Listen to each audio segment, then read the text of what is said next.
Avec ses villes ultra-modernes au milieu du désert, ce petit émirat, grand comme l'Île-de-France, détient un triste record. Aucun pays au monde ne rejette plus de CO2 par personne dans l'atmosphère. 37 tonnes par habitant en 2017. Et ce chiffre ne devrait pas baisser avec la Coupe du Monde. Car dans les stades, ce système de climatisation géant a été installé. Il permet à l'air conditionné de circuler partout dans le stade. Alors évidemment, ce n'est pas très écologique. Les autorités affirment que des panneaux solaires alimentent ce système. En revanche, difficile de savoir dans quelle proportion. Refroidir l'air ambiant n'est pas très bon pour la nature. Qu'est-ce que vous répondez à cela? On a construit ces stades pour le mondial, mais pas uniquement. Ils auront une deuxième vie après. Et la climatisation ne sera pas forcément utile pendant le tournoi.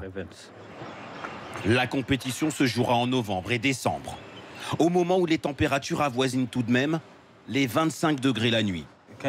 Montre-leur comment on peut changer la température dans un stade. Nous voici au centre de sécurité de cette Coupe du Monde. Ici, d'une simple manipulation informatique, ces ingénieurs contrôlent la climatisation dans tous les stades. Si on a besoin de baisser ou monter la température, on peut tout contrôler d'ici. Par exemple, si je mets 15 degrés, une fois paramétré, ça se diffuse dans tout le stade. Malgré ces innovations très consommatrices en énergie, le Qatar promet un bilan carbone neutre de la compétition. Pour y arriver, le pays a construit 8 stades, proches les uns des autres. À peine 70 km entre les deux plus éloignés. De quoi inciter les centaines de milliers de supporters attendus à se déplacer dans ce métro flambant neuf. Ça nous évite de prendre des taxis ou d'autres moyens de transport. Électrique et autonome. C'est très rapide, très agréable, c'est vraiment bien. Après le tournoi, certains stades seront démontés pour être reconstruits ailleurs.